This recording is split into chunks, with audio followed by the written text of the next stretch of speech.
everyone. Welcome to the program. This is Sunday Politics live on China's television. I'm Sean Wakimaloye here in Abuja. Tonight's discussion is centered on the rising agitation for a nationwide protest tagged the End Bad Governance protest. And tonight we'll be hearing from lawyers, the organizers of the protest, and government is also going to be speaking to us tonight.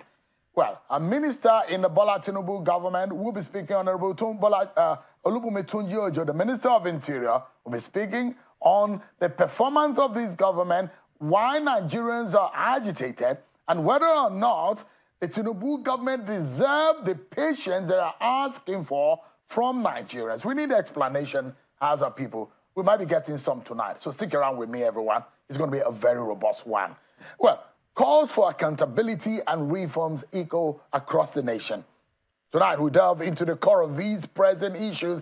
In recent weeks, the voices demanding change have grown louder, with citizens from all walks of life expressing their satisfaction or dissatisfaction and debating on the status quo and the issues that are prevailing, as many believe protest is a legitimate right of a citizen.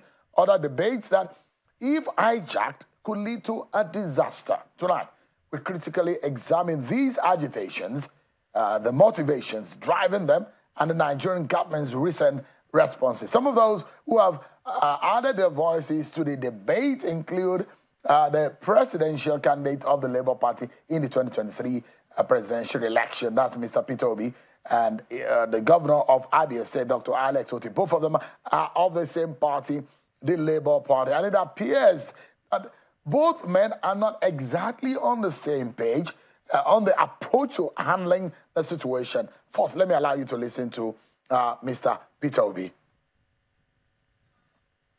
All I plead for those who are protesting is to do so within the law and in a civil manner that allows us of the nation to show that we live within the law. You know, everybody knows the things that are difficult. I always say, when they talk about sponsors of the protest, I say the sponsors are very simple. It's hunger. It's hopelessness among the youths. For you to organize protest, the law requires that you get approval from the security forces, particularly the police.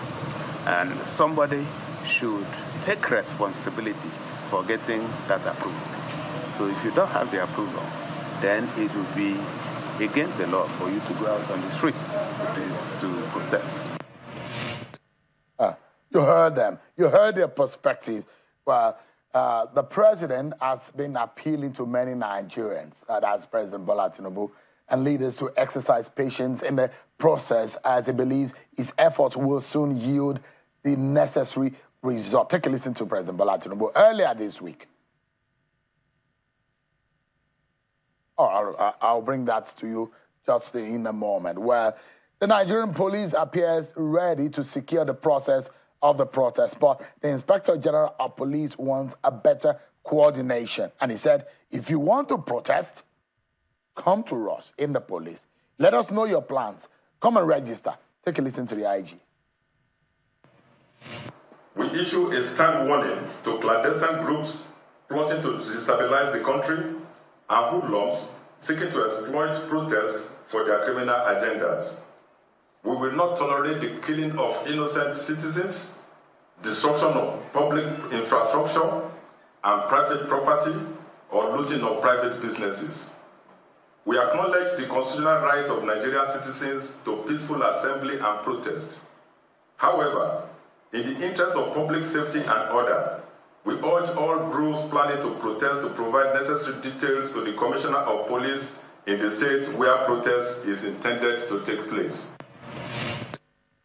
Well, so the IG has been speaking about the organization of the protest, what needs to be done, and what the organizers and the protesters should look forward to. Most especially, he said he will not allow any kind of breakdown of law and order. In that regard, one of the organizers of the protest is the Take It Back movement. Well, we've been seeing a whole lot as far the government saying, look, the organizers, those who are funding and financing these things are faceless people. But They say they are one of the organizers, and they have written, according to them, a letter surfaced online of the writing to the Minister of the FCT. They said they require the use of the Eagle Square in Abuja, but the Minister of the FCT, Nyesom Wike, says he has not seen any letter. He only saw it on the social media. Take a listen to Mr. Nyesom Wike. I'm just reading on social media. They have applied to me to grant the Eagle Square. Do you apply to me through social media? You write a letter to the minister. I will see you. Who are you? What do you want to do? How many days do you want to spend? How much will you pay? When you dialogue, people will take correction. And that is Mr. President for you. He has never told you that he will not make a mistake. He's human. But what's important, when you call his attention, that is a mistake made, he has that penchant to correcting such a mistake. As a people, if you voted for President Tinubu, either you're a member of the APC or just a citizen who voted for the APC and President Tinubu, you have the right to criticize, to commend, to talk about this government, remind this government about their promises and their campaign agenda, which they call Renewed Hope Agenda. Are they doing the right thing? Well, if they're not doing the right thing, you also have the right to speak up as a citizen. But in all of this, the government needs to speak to the Nigerian people. Tonight, the Minister of Interior will be speaking with us on the program. But first and foremost, let's hear from one of the organizers, and of course, a lawyer and a rights activist, who are going to be giving us perspective on the need for a protest and some of the organizations going behind all of these. I'm being joined to give perspective to these issues. A member of the Take It Back movement and the director of Mobilization, Damilare Adenola. And virtually joining us is the right activist and lawyer, executive director of Yaga Africa, Samson Itodo, who joins us from Chicago in the United States. Thank you so much, gentlemen, for joining us tonight. Thank you very much for having me, sir. Yeah, how are you? I'm very fine. They say that, we've been hearing that who are the organizers? They're faceless or all of that. But it looks like this is the major time that we have heard about Take It Back movement. Well, first of all, let me quickly address the issue of tagging the organizers of the protest as faceless. I think it is double insult. After making people poor and, wretched, then you then tell them that, they need to be privileged in the society before they can express themselves, before they can express their displeasure. So that is to say that the organizers of the protest are hungry Nigerians. They are the host of unemployed Nigerians. They are the host of hopeless Nigerians who are roaming the streets.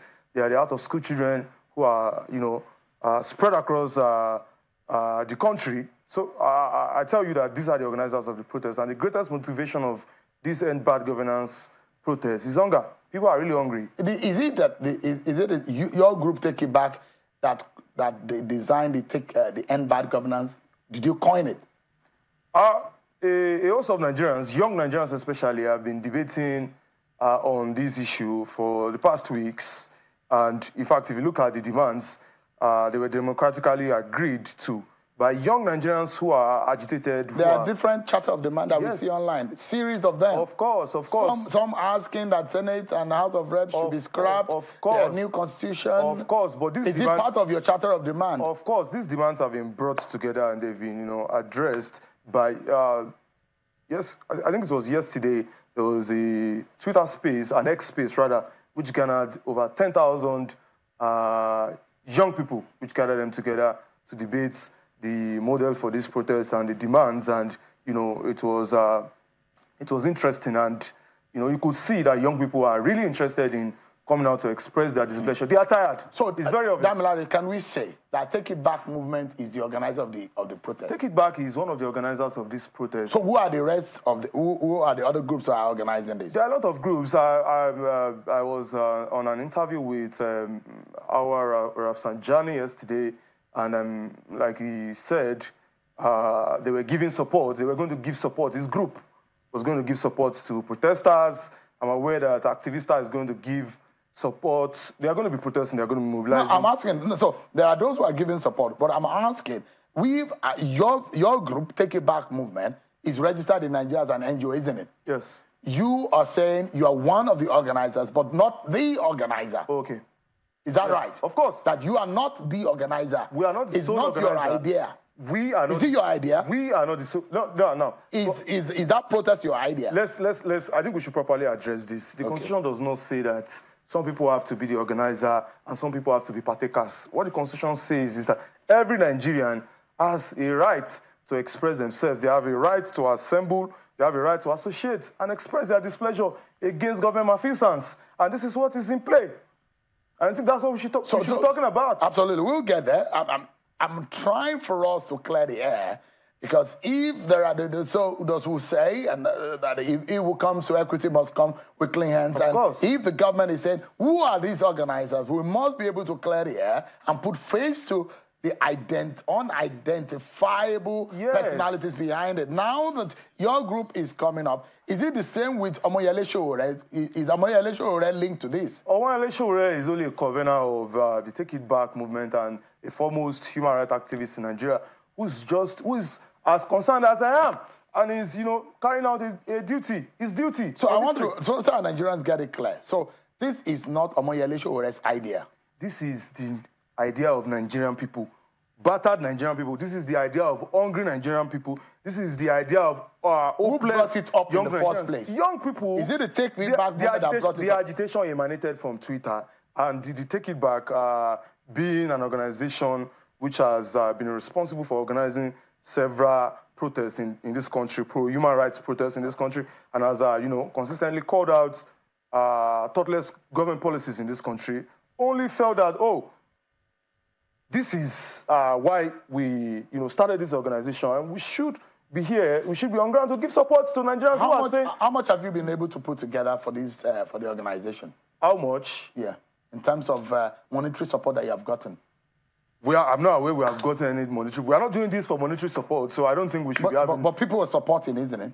People are supporting themselves, as far as I'm concerned. In fact, very recently, the account of the TIB was arbitrarily blocked by the UBA on, it was an allegation that it was on the order of the DSS. So they blocked your account? Yes, your group's account? Yes, the account of the TIB with the United Bank of Africa has been blocked arbitrarily.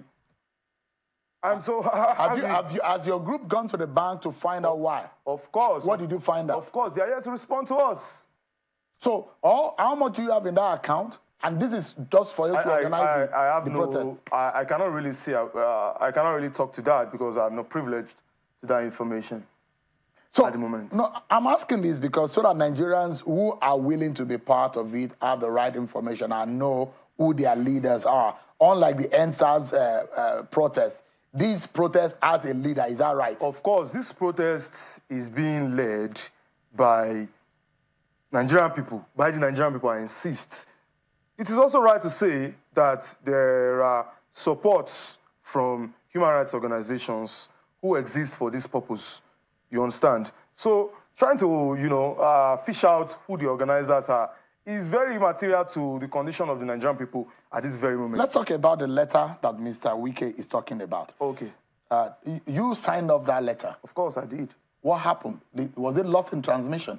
It is possible that the receipt of the letter is being delayed by, most likely bureaucracy in most Nigerian ministries, or the minister is, likely being insincere about receiving the letter.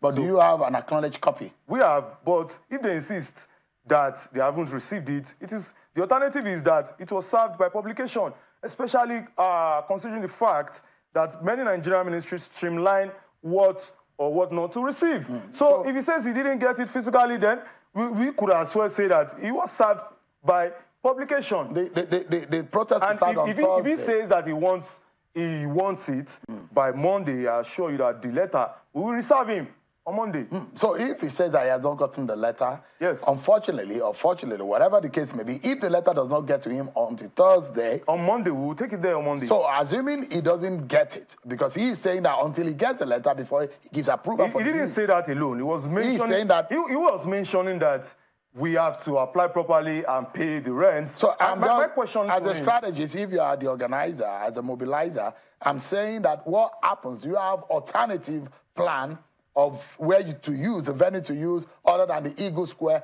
if you do not have the permission to use it? The truth is that the Eagle Square is a public property.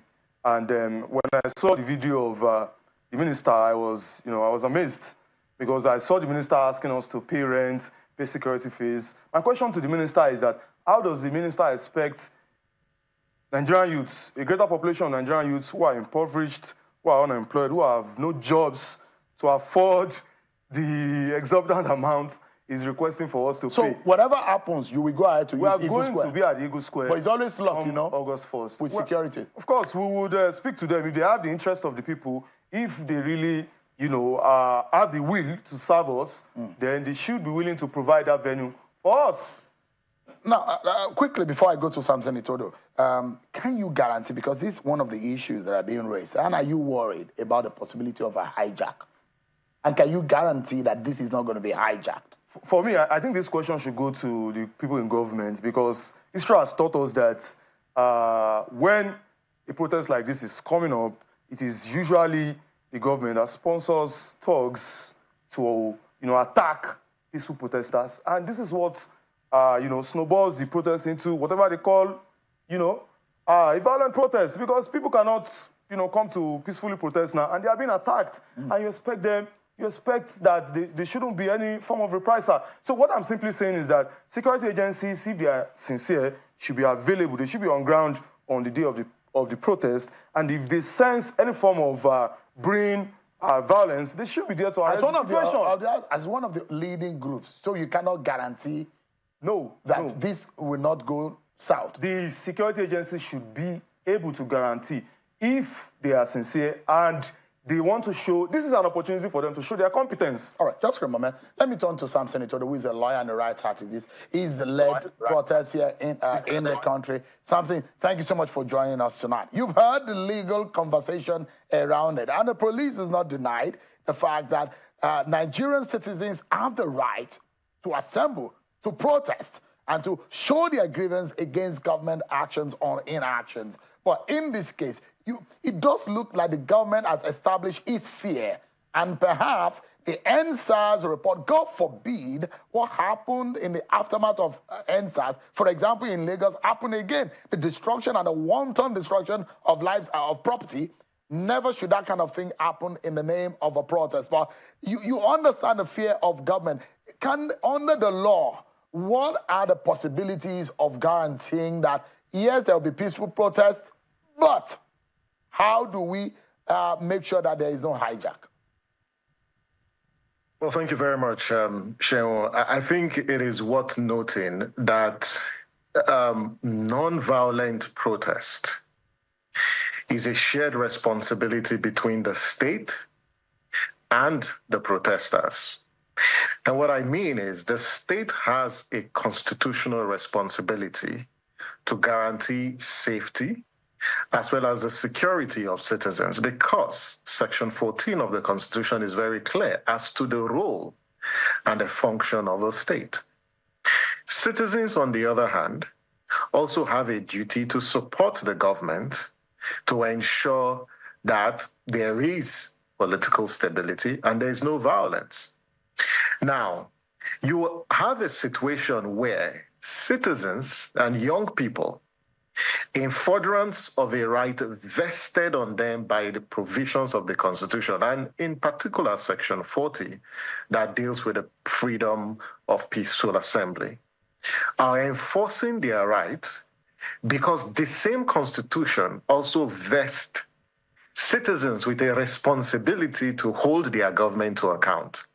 And so they have decided to use or instrumentalize protest, which is a tool guaranteed by the Constitution for engaging government.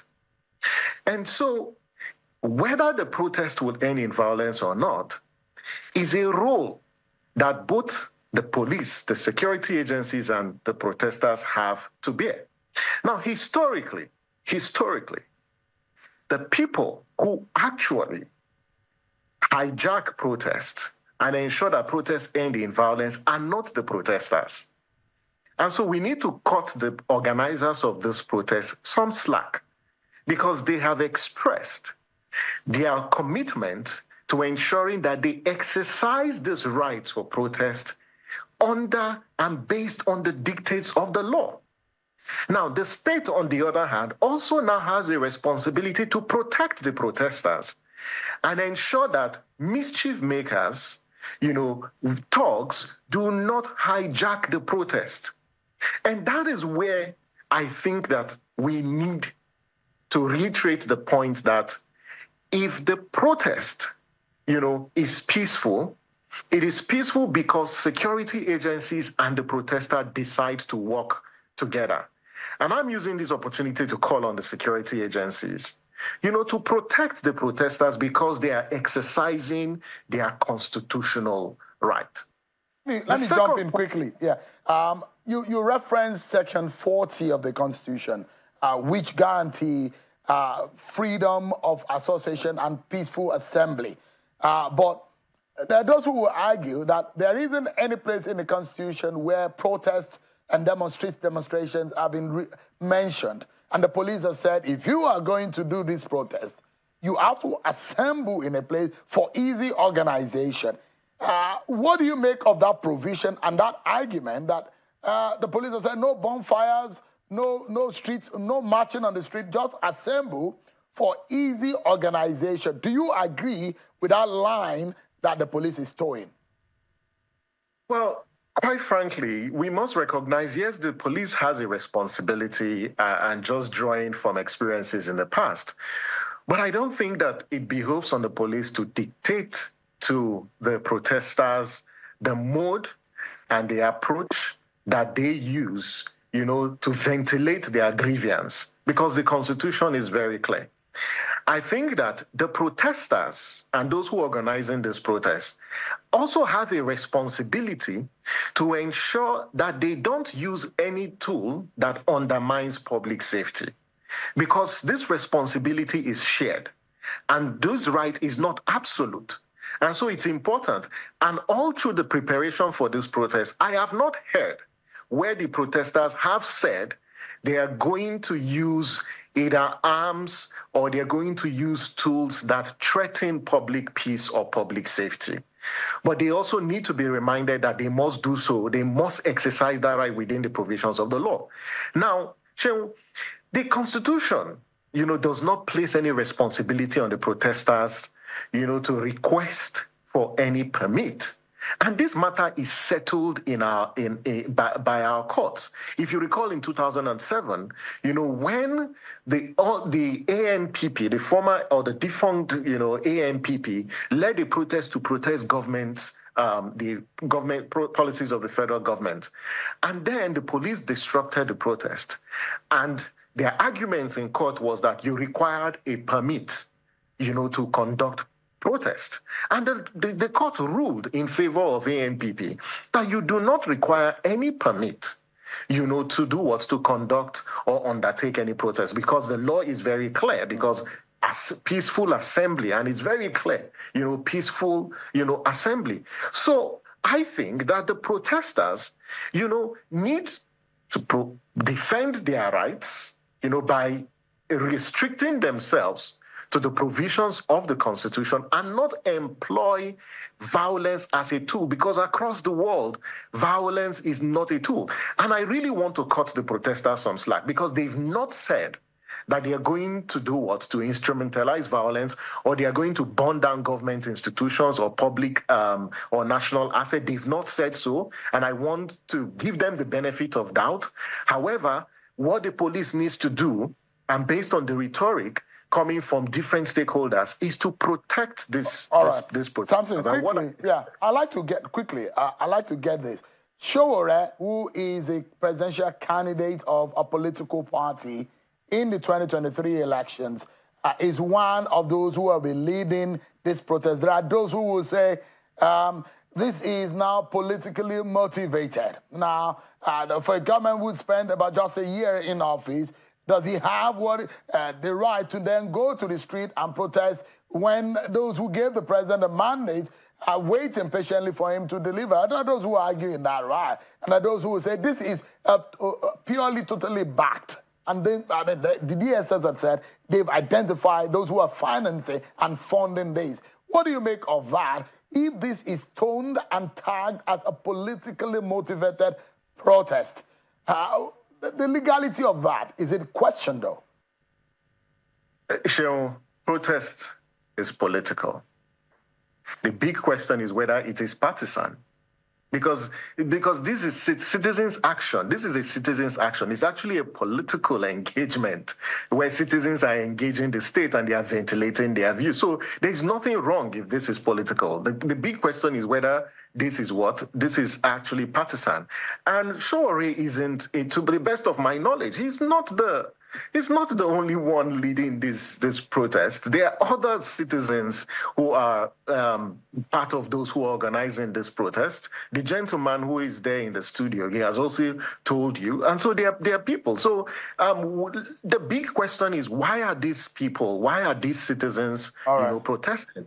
Those are the key questions. And what government needs to learn, it needs to talk with young people. Currently, it is talking at young people, but it's not talking with young people. And this is why these young people are leveraging protests to demand a better bargain, and is one that addresses and improves the social conditions of Nigerians. Thank you so much, Samson. Damilare, finally, on just in about 20 seconds, is it right to ask that you give the government some patience, because they have said ab initio that this pain and this tough period is going to be like the pain of the childbirth or childbearing pain, and it will soon go away. Is it that the young people that you are making reference to are impatient? Or how do you respond to the government on this note? Just in 30 seconds. I think that's an insincere promise, because from the onset of this current government, when Tinubu came into power, what was the first thing he did? He ignited hardship against the people by removing fuel subsidy, which caused food costs to rise, caused electricity to rise, and eventually occasioned the untold hardship that people are facing. What we are simply saying is that if you accede to our demands today, we will not even have any reason to go into the protest. This protest is still coming up on Thursday. By tomorrow, if you remove subsidy, I can assure you, if you return subsidy and food prices crash, price of PMS crashes, there's possibility that young people will not go into protest. Thank you so much. Samson Itodo, thank you. Damilare Adenola, the Mobilization Director of the Take It Back movement. Thank you so much, gentlemen, for your time tonight. Thank you very much.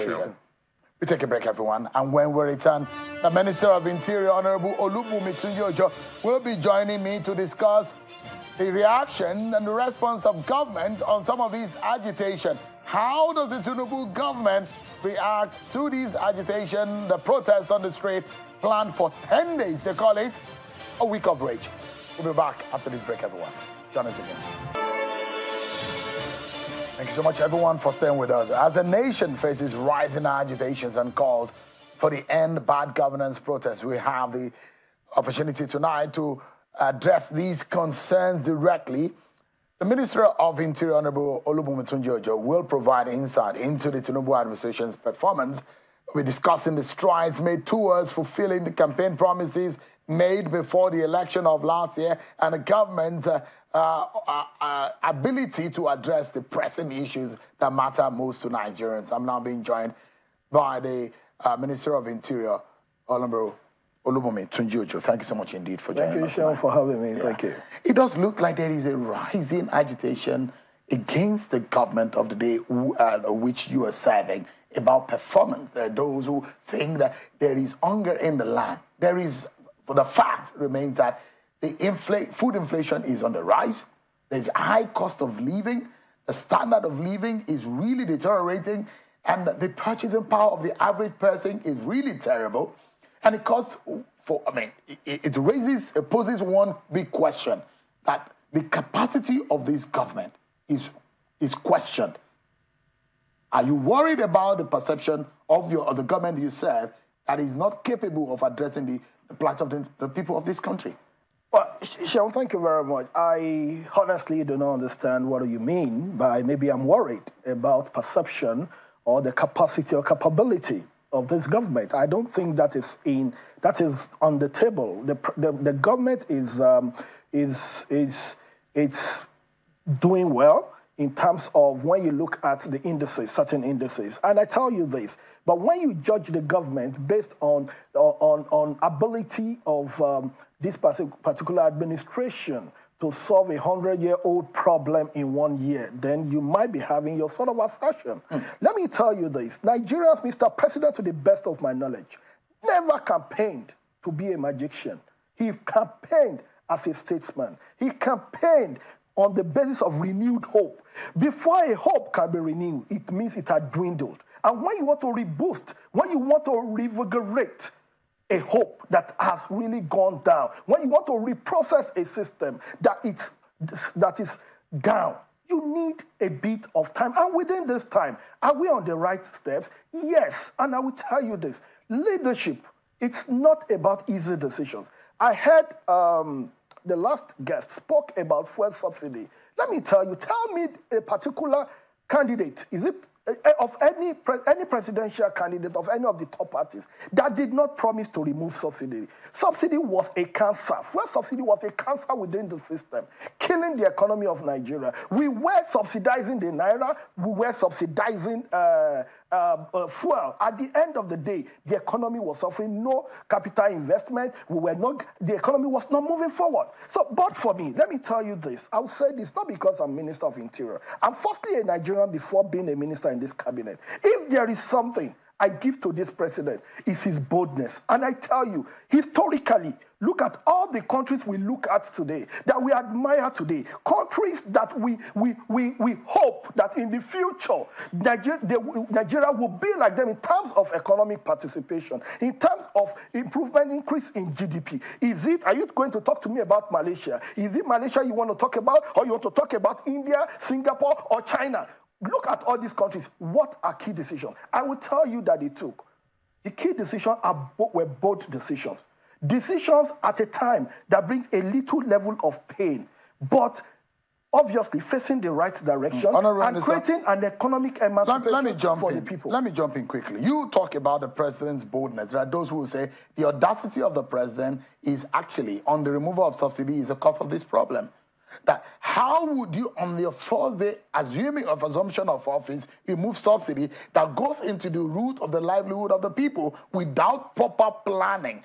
I'm not sure there are a whole lot of people who will say to remove subsidy is a problem. It's perhaps the fact that there was no plan, no cabinet in place, no discussion, no arrangement for succor, for buffer. The president went ahead unilaterally to remove it. You can't say unilaterally. He did that on the first day. Hold on. Let me tell you. Were there discussions with stakeholders? Let me tell you this. Are you aware that as at the time the president came on board, there was no budget for subsidy? You want a president to start his administration on an illegal note? That is question number one. And question number two, how many presidents, how many administrations have been trying to get subsidy off without success? The key issue is for us to come to the table. Sheryl, let me tell you, now, we can be talking about causes of problems. For me, in every crisis, there's always an opportunity for greatness. What is the opportunity for greatness that I see here? It's an opportunity for effective nation building. And nation building is not President Bola Tinubu's task alone. Nation building is not my task alone. It's a joint task of all Nigerians. And guess what? A moment like this is a moment that separates statesmen, obviously, from non-statesmen.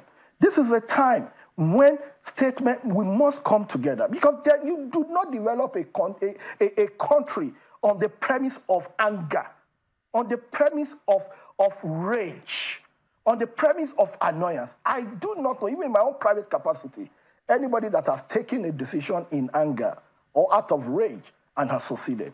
What do we need to do? We need to sit down as a people and be able to talk over this issue. And hold on, and let's say this very clearly before I forget, I lose my line of thought. Before you embark on a protest, I'm saying this very clearly. I am a Nigerian. Forget the fact that I'm a minister. I'm a minister today. I might not be a minister tomorrow. And of course, I'm not be a minister forever. I'm a member of the society. I'll go back to the society. So my first responsibility is to Nigeria. Same ditto, Mr. President. Ditto the people that wants to protest. Our first responsibility should be to Nigeria. Patriotism must come in play. And when we talk about patriotism, we must be able to engage. Before you go on a protest, the first question, I'll read something today that I was listening to when Professor P.L.O. Lumumba was quoting Martin Luther King. Yes, was quoting Martin Luther King. And he said, mass action, of course, was an instrument used by Martin Luther King, you understand, during the civil rights. But the simple truth is that there are 4 things we must consider. Number 1 thing for me, in my own priority, is to say, okay, can we demonstrate that we have exhausted all methods of engaging government, including negotiations and, of course, petitions? Have we done that? That's number 1. Then number 2, when you engage with government, have you given government time to even respond?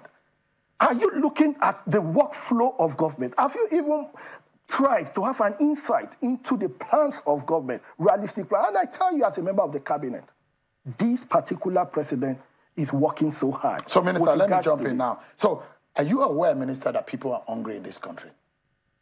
That people are hungry? Yes, of course. And there is a mass poverty in this country.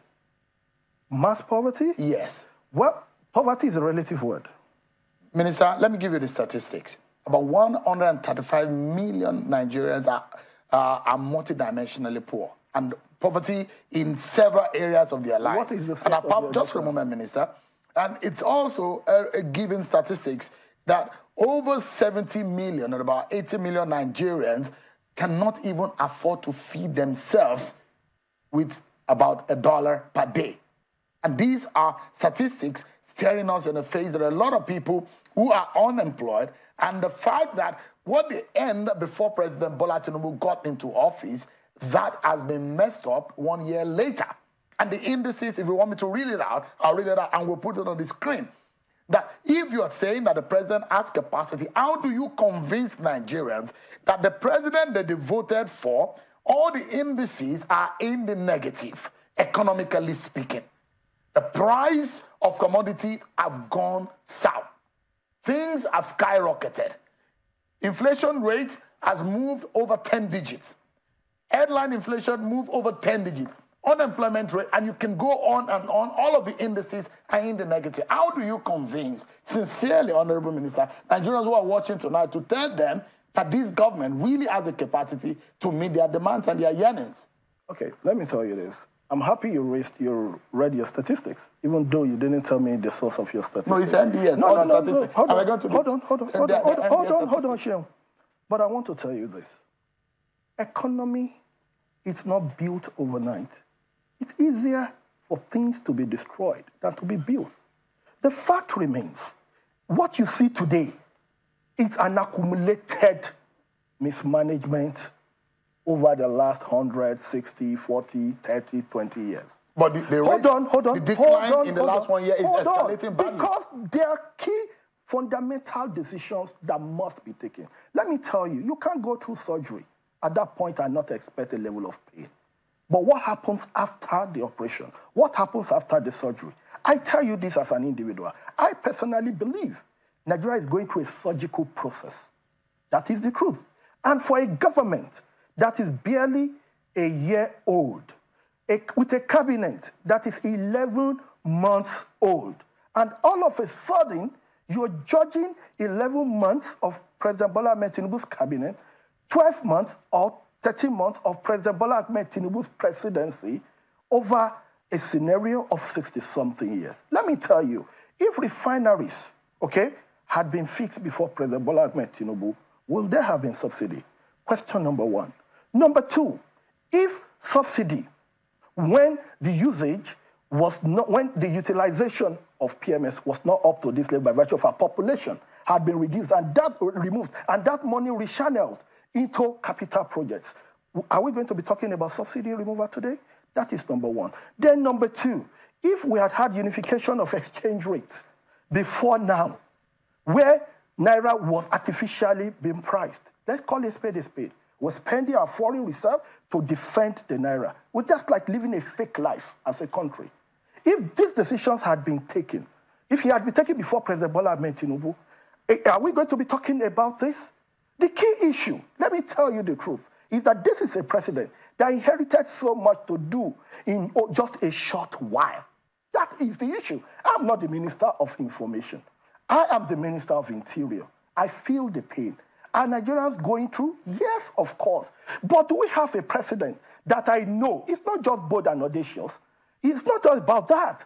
It's about somebody who has a master plan. And the issue is this. You cannot, I said this with all outer of sincerity, you cannot go through surgery. I always say it. What we had before is like somebody who had cancer or who had a problem, pain, and keeps taking Panadol, paracetamol, Panadol. You will be relieved over the at that moment. But the long term is death. So you are telling Nigerians to be more patient. We are pleading for time because let me tell you. How much more time do we need to get things done? Let me tell you. Nigerians are hungry, Honorable Minister. Listen, those of you in the political elite do not understand the pain of the Nigerian people. You do not say that. I understand the pain more than you do. I'm a politician. I tell you, I liaise with the people. And I'm telling you, tell me any tough decision, tough economic decision that Mr. President still needs to take. Mr. President, subsidy, he has removed it. There's a unification of the exchange rate. These are basic things holding the development of this country. So you're saying we're on the right track? We are on the right track. And we need more time. It's just a matter of time. Can we? Hold on. Let me put this to you. See, let me tell you. You bury seeds. But the beauty is that seeds germinate. But a seed must decay before it does what? Before it germinates. This is a moment of pain. We have planted the seed. An 11 months period. It's 1 year. It's not a time for, I'll give you another example. Refineries had not worked in this country for how many years? People did not say, oh, let us go and do this. There was fake issue. There was a time in this country it was alleged that Naira was being printed because of the economy. Even ways and means by CBN, how much did we inherit in terms of ways and means? Liability as a government. Today, we've settled that. Even foreign direct investment, people could not come and invest in Nigeria. Emirates, all of them stopped coming to Nigeria. Why? Because their money gets trapped here. Where there is no FDI, my brother, jobs cannot be created. Just for a moment, Minister. Let's take another breather. But when we come back, in our closing argument with the Honorable Minister, he's asking Nigerians to be patient with President Tinubu. But then, these protests, how can average Nigerian also lodge their complaints and pains to the government of the day? We'll be hearing more about the way forward as we enter into a critical week. Join us again, everyone. On the program, Honorable Tunji-Ojo, the Minister of Interior, has been speaking with us on the expectations from Nigeria, what Nigerians should be expecting from this government. We are in the home stretch now. The question is, those who be asking, you're telling us to be patient, to wait for more. How much do we wait? And you're telling Nigerians to tighten their belt, yet you see big cars being used by government officials. You see retinue of cars. You see government living large, government officials living large. But how is it sincere and morally right to ask Nigerians to tighten their belt when government officials are not? Hold on, let me say this to you. Before I go to that, because that's like the last statement, I know we don't really have too much time. But I want to say this, and I want to plead with Nigerians. Judge Mr. President by a few things. His boldness and audacity to take certain key decisions. We structure the foundational problems of Nigeria. For instance, the issue of the local government autonomy. No president has had that gut to do it. He did that, knowing fully well that development is always a bottom-top approach. Local governments must play their roles. State government must play their role. The presidency will play. Now, today, there is autonomy, giving resources directly. That is the closest to the people. The president did that. Please give him some credit. That's a lot of guts. 2, the issue of unification of the exchange rate. It has not yielded results. We can't see. Hold on. The issue of the 1,600, 1,500. That's what. See, the issue of the unification of the exchange rate has increased our foreign reserve. And the unification of the exchange rate is a key decision that was needed for foreign direct investment. And when you say you have not seen it, I will tell you. Let me just give you one small statistics.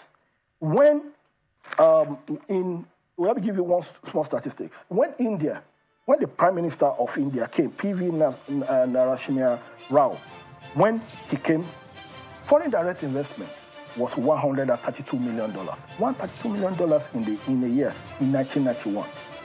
It was a tough time, a tough decision moment. He took bold decisions.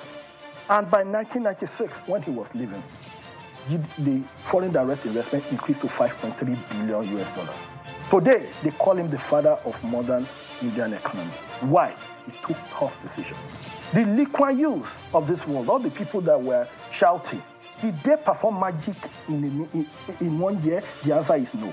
Lee Kuan Yew, even that's known today as the father of Singapore, modern father of Singapore, became prime minister in 1959, left in 1990.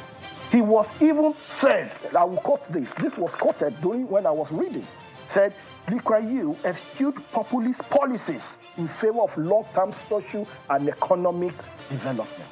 That was his Is that what Tinubu is doing? Exactly. Tinubu wants to be a Lee Kuan Yew of Nigeria. I tell you what I see in him with the decisions he has taken in terms of the things holding, stifling the growth of the Nigerian economy.